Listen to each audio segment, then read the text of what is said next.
I'm getting remarried to this person. 3 days after our divorce, my ex-husband showed up at my parents' house with his new fiancée to announce their marriage. He probably wanted to see my upset face. As he proudly looked at me, his eyes gleaming with triumph, he said, As you can see, she's incredibly beautiful. Not only that, she's kind and has a calm demeanor. Her dad is a company president, so she comes from a distinguished family. She's the perfect wife. I couldn't care less about my ex-husband's new partner, but I was curious about the type of woman who would accompany him to his ex-wife's family home. When I looked at her, she slightly lifted the hat she had been wearing deep over her eyes, and our eyes met. I was surprised to recognize her face. I froze for a moment, but then I burst into laughter, holding my stomach. I'm Evelyn, a 40-year-old working in IT. My husband, Daniel, was the same age as me. Daniel and I had been close since high school. In our senior year, Daniel and I were in the same class. He was a cheerful guy, always involved in some role during school festivals and sports events. He was also the captain of the soccer team and was popular among both boys and girls.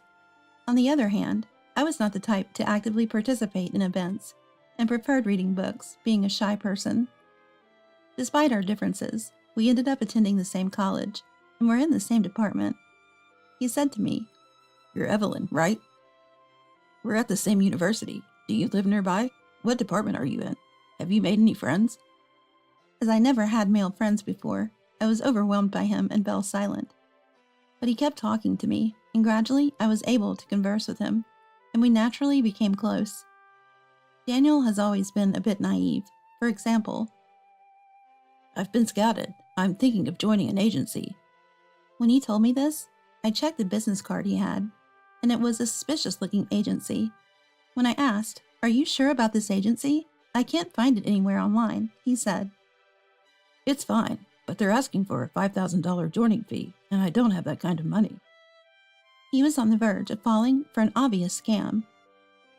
As a serious person, I couldn't leave him alone, and as I took care of him, he said, I can't live without you, Evelyn, the responsible one. That's when I started thinking I couldn't leave him alone either, and we began dating. Once we started dating, I found his earnest, though somewhat misguided, efforts endearing. Perhaps it was my maternal instincts. After we both graduated from college, we landed jobs at separate companies. I was always the responsible one, and Daniel had a younger brother-like charm. Maybe it was our compatible personalities, but our relationship went smoothly, leading us naturally to marriage. We were happy. My husband worked hard and helped with the household chores. We got along great. In the midst of this happiness, we received some wonderful news. I was pregnant. I hoped the pregnancy would make my husband a bit more manly and reliable, but... Isn't dinner ready yet? I'm feeling a bit nauseous due to morning sickness. Maybe we can order takeout today. Ugh, takeout. Just wait until you feel better and cook something. He showed no consideration for me, a pregnant woman. Moreover, as my pregnancy progressed and my belly began to grow, he frequently made tactless comments like, You've really gained weight, huh? You look like a sumo wrestler. Although I was often irritated by my husband, I made sure to visit my parents' house for breaks and avoid stress for the sake of our unborn child. Eventually, after a long pregnancy, I safely gave birth to a girl. We named her Stella. Although being a first-time parent was challenging and full of unknowns, I cherished the time spent with my daughter and husband. A year after Stella's birth, my maternity leave ended, and I returned to work. Originally, I worked full-time, but balancing work and childcare was physically and mentally more challenging than I anticipated. Eventually, after discussing with my husband and colleagues, I switched to part-time work. With my shift to part-time, my husband's sloppiness escalated. The bath isn't ready yet. Just heat up the bath yourself. What's the big deal? You're working part-time now. You must have some free time, right? And so on. When I was preparing dinner and Stella suddenly started crying, Hey Daniel, I can't leave the stove right now. Can you check on Stella, maybe change her diaper? When I asked him to. No way, no way. I absolutely can't change a diaper. It's too gross. He would exclaim. The days of parenting alone were tough, but I had become accustomed to the situation. Before I knew it, 8 years had passed. Stella was now 8 years old and less dependent, so I planned to focus more on my career. Just as I was gearing up for this new phase, my husband suddenly declared, "I'm going to quit my job." "What? Just when Stella is growing up and it's our time to shine, you're saying this all of a sudden?" "I want to be something more than just an ordinary full-time employee." He would exclaim something like that. Sometimes my husband would do things that surprised everyone, and I jokingly referred to these as his episodes. When he talked about quitting his job, I thought it was just another one of his strange episodes, and watched to see what would happen. However, his enthusiasm for changing jobs didn't wane. Eventually, without consulting me, he said, "I found a new job and quit the old one. I start in 2 days." I was ready to stop him if he was getting into something dubious, but it turned out to be a legitimate company, so I felt relieved. However, his episodes became even more frequent after joining the new company. "The current president of my company is in his 30s, so young. One day I'll take over his position." And he would also say things like, "From now on, I'm going to be a president. You should respect me." He would start saying things like that. My daughter and I were just dumbfounded by his behavior. If only it had stopped there, but his words and attitude worsened. "You look older now. The girls at work are all young and cute." "What? You're getting older too, right? Everyone ages. It's natural." "True, but can't you try to be a bit more stylish? Look at this woman. She has 2 kids, yet she's still gorgeous." He showed me a photo of a popular Instagrammer. I couldn't help but feel annoyed at being compared to such a person. Not to brag, but I thought I was pretty well put together for a 40-year-old who had a child. He dumps all the housework and childcare on me, and then he's all about young girls, cute girls. It's truly exasperating. Then my husband started working late, often not coming home until well after his usual time. "You've been coming home late recently." "Is that so? It's just as usual." "No, it's clearly later than usual. And for some reason, he was always particularly late on Tuesdays and Fridays, never coming home before 10 p.m. "Why are you always late on Tuesdays and Fridays?" When I asked, he suddenly became flustered. "It's for a project. We only have meetings for it on Tuesdays and Fridays. What, you think I'm lying?" His tone became harsh. He seemed quite agitated. "Okay, I understand." Saying just that, my husband showed a relieved expression, as if a weight had been lifted off his chest. Suspicious. It had always been like this since we were dating. When he lied or felt guilty about something, he would inevitably start talking fast and become angry. It was easy to tell when my husband's behavior changed. Thinking this, I decided to take action immediately. First, I checked his mobile phone while he was in the bath. I had an idea about his password. When I tried the password I suspected, the phone unlocked, just as I thought. Looking through his phone, I found a trove of evidence of infidelity. In the messages, "Are you free this Friday?" "I'm happy. I can't wait to see you." "Aren't you worried about your wife?" "She's so clueless, she won't notice. Totally fine." I found conversations like that. There were also many affectionate photos of the two of them in the camera folder. The other woman appeared to be a junior colleague from his company. Trembling with anger, I transferred all the evidence to my own phone. With ample evidence gathered, I finally confronted my husband's behavior with a divorce proposal. At first, he was quite shaken and kept denying it, but when I showed him the evidence, he turned pale and couldn't find a way out. "I'm sorry. Please don't divorce me." "Weren't you cold and cheating because you wanted to divorce me?" "No, it's not like that. It was just a momentary lapse. I don't want to leave you or Stella. Please." I was filled with hatred and couldn't forgive my husband for his betrayal, but I couldn't make the decision to divorce thinking of our 8-year-old daughter. In the end, I demanded $7,000 as a settlement from the other woman and, on the condition that he completely cuts ties with her, decided against the divorce. The woman paid the amount in full without delay. Perhaps feeling awkward about having an affair with a colleague, she resigned from the company. For about 6 months, my husband seemed genuinely remorseful, but after a year, he returned to verbally abusing me as before. I couldn't forgive my husband for the affair and constant belittlement, and my feelings for him completely cooled. The reason we didn't divorce was because of our precious daughter. It seemed that my husband also cared deeply for her. He had always refused whenever I brought up divorce, but then, a week ago, he was the one who brought up the idea of divorce. Let's get divorced. What? I've made up my mind. Let's divorce. Our marriage hasn't been great, but you've always refused divorce. Why now? It's not that I didn't want to divorce. I was genuinely puzzled. I also thought that divorcing was the best thing for both of us, but my husband had been refusing it, and there were many chances to divorce before, so why now, I wondered. It's your fault. Ever since I cheated, you've changed. You never forgave me, no matter how many years passed. That's why I'm fed up. He claimed the divorce was my fault. True, I hadn't forgiven him since that day. But my anger wasn't just about the affair. Sure, I still can't forgive you for the affair. But more than that, you've been verbally abusing me ever since. That's what I'm angry about. No, I say those things for your benefit. As a woman, you need to take care of the house properly. You need to maintain your beauty. You've been neglecting these efforts, so I was just pointing it out. That's why we're getting divorced. It's not my fault. From his response, I realized he still didn't think he was at fault. The idea of a woman needing to be a certain way was repulsive.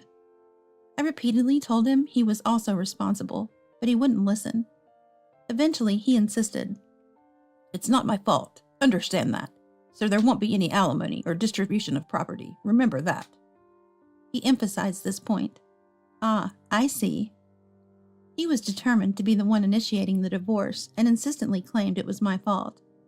Something was off with him, suddenly suggesting divorce. I immediately thought he must be having another affair. As always, he was easy to read. He started talking fast and showing irritation just like before. In the past, I would have pressed him to find out why he suddenly wanted a divorce, but I no longer had that much interest in him. Okay, I agree, let's get divorced. As you said, no need for alimony or property division, but I won't give up custody of our daughter. All right, that's fine. He had always said how important our daughter was to him, yet he behaved like this. I was utterly disgusted. Soon after, I proceeded with the divorce proceedings, and we were officially divorced. I took my daughter and returned to my parents' house to live with them. My daughter didn't object to the divorce and wanted to come with me, saying, Dad is hardly ever home, and he's mean to Mom. It's okay if we're apart. I just want Mom to be happy. She told me this with such kindness. I was planning to start a new life with my daughter and my parents, but just 3 days after the divorce, an event occurred that seemed like an immediate disturbance. One day when I returned home from work, I saw Daniel and a blonde woman with long hair in front of the house. The woman was wearing a deep hat, and her face was not clearly visible. I had a bad feeling. I wanted to ignore them if possible. But since they were in front of my parents' house, I couldn't just leave them there. As I approached them, Daniel came towards me with a smug smile. What do you want? I cautiously asked my ex-husband. I remarried this woman, he said, his eyes shining with triumph. Remarried just 3 days after our divorce? It must have overlapped with our marriage. And to come and boast about it so loudly? What kind of nerve? I thought maybe he was having another one of his weird episodes and felt disgusted. I wondered if my ex-husband was starting another one of his weird episodes, which was quite irritating. I was blatantly showing my displeasure, but Daniel seemed so engrossed in his own story that he didn't seem to notice. He started talking about his new wife, even though I hadn't asked him to. Just look. She's incredibly beautiful, kind, gentle, and apparently her dad is a CEO, so she's from a prestigious family. She's the perfect wife, he boasted. I couldn't care less about Daniel's new wife, but I wondered what kind of woman would follow him to his ex's family home. Then the woman slightly lifted her hat, and our eyes met. I was surprised to recognize her and froze for a moment. The woman saw my face, and her face turned pale. I couldn't help but to burst into laughter. Stop it! It's too funny. What are you laughing at? Because I know this woman well. The convenient man you talked about was Daniel, huh? As I said this, Daniel casually said, What? You two know each other? It's a small world, isn't it? He seemed impressed by the coincidence. However, upon seeing me, the woman started to try to escape. Daniel, I'm feeling unwell. Can we go home now? She was Grace, and she seemed desperate to leave the place, but Daniel stopped her. Grace, what's wrong all of a sudden? I had no idea you knew Evelyn. He said, laughing. Grace was shaking Daniel's arm, saying, Can we stop, please? We should go home. But my ex-husband showed no sign of leaving. What kind of acquaintance are you? He asked me, so I explained. Grace used to be my colleague at the company. We had worked together for 7 years. As I explained my relationship with Grace, she seemed very agitated and uncomfortable. But Daniel, oblivious to Grace's state, kept talking about how perfect she was. Daniel kept saying that Grace is a 29-year-old beauty who graduated from a prestigious university, has a calmer and kinder temperament than me.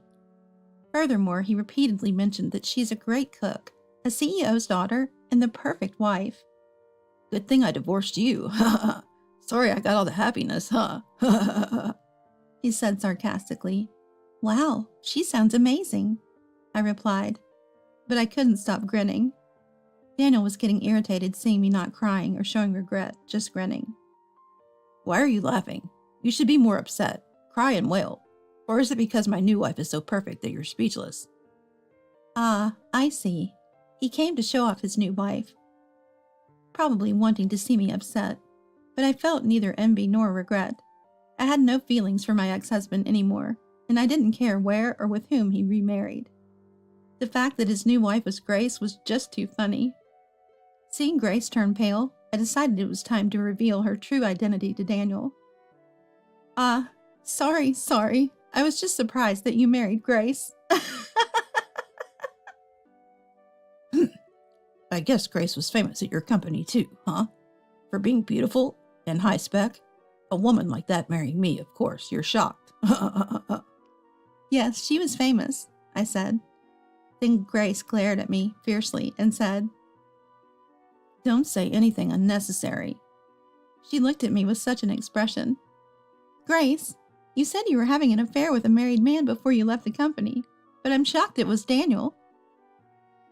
Grace, that's not good. You can't just go around talking about affairs.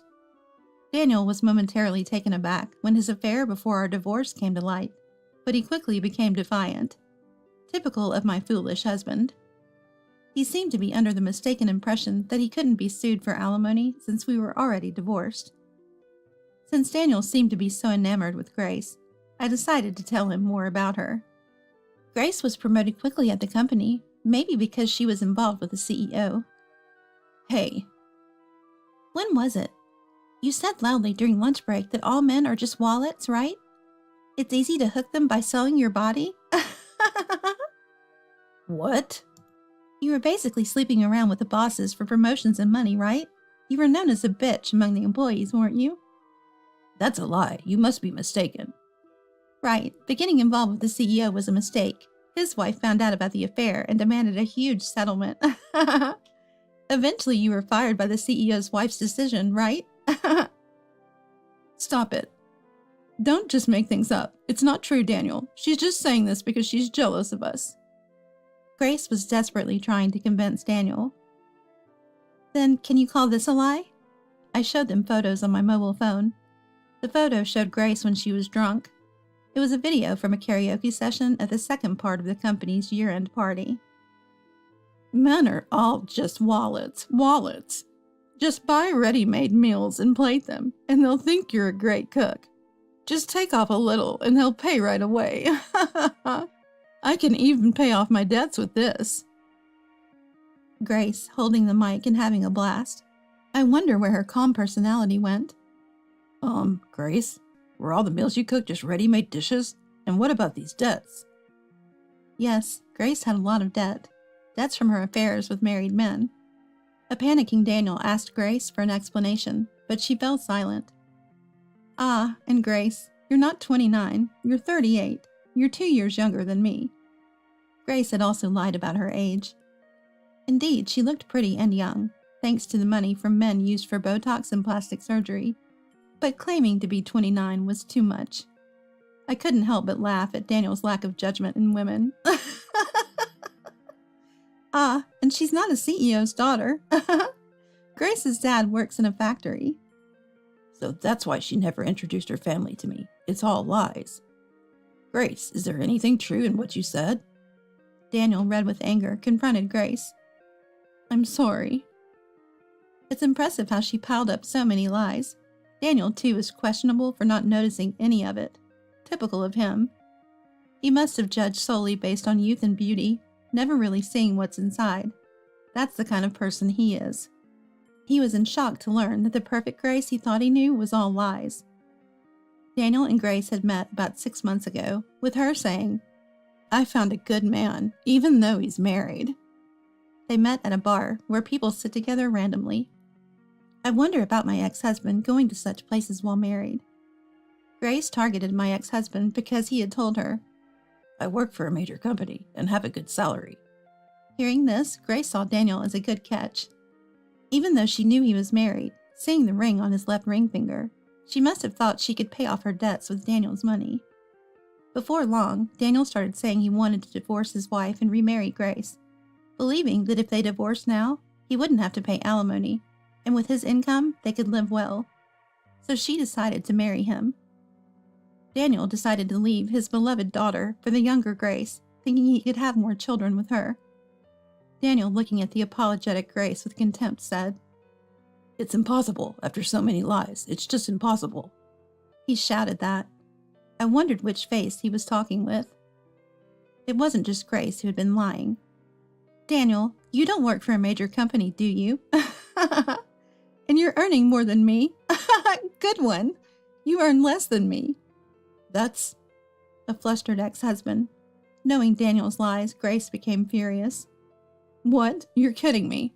I married you thinking you were rich. What a letdown. She pushed him angrily. Ow! Daniel, stunned and trembling, watched as Grace transformed. He loved the young, beautiful, good-looking CEO's daughter, Grace, and she loved the rich Daniel. All their lies came to light, and their relationships seemed to crumble. I couldn't believe I had married such a terrible man, but at the same time, I was glad I divorced. The two liars were perfect for each other. I told them I couldn't deal with them anymore and just mentioned claiming the divorce settlement before going inside. Then, You can't claim a divorce settlement for me. We're already divorced. He blurted out something foolish. Oh, please. Even if you know about the infidelity within 3 years of divorce, you can still claim alimony. Go check it out yourself. And thanks for coming here and telling me about your infidelity. I wouldn't have known otherwise. Their faces turned pale upon hearing this. I'll discuss the future through a lawyer. I finally entered the house. The two continued arguing loudly outside and were eventually taken away by the police for causing a disturbance. Later, I received the alimony through a lawyer. The moneyless couple borrowed to pay me in full. I was relieved to cut ties with such terrible people. I heard later that Daniel filed for divorce mediation with Grace. He had to borrow for the mediation costs, and now he's probably drowning in debt. Daniel and Grace were both in debt and in the middle of a messy legal battle. As for me, I vowed to be happy for my daughter's sake.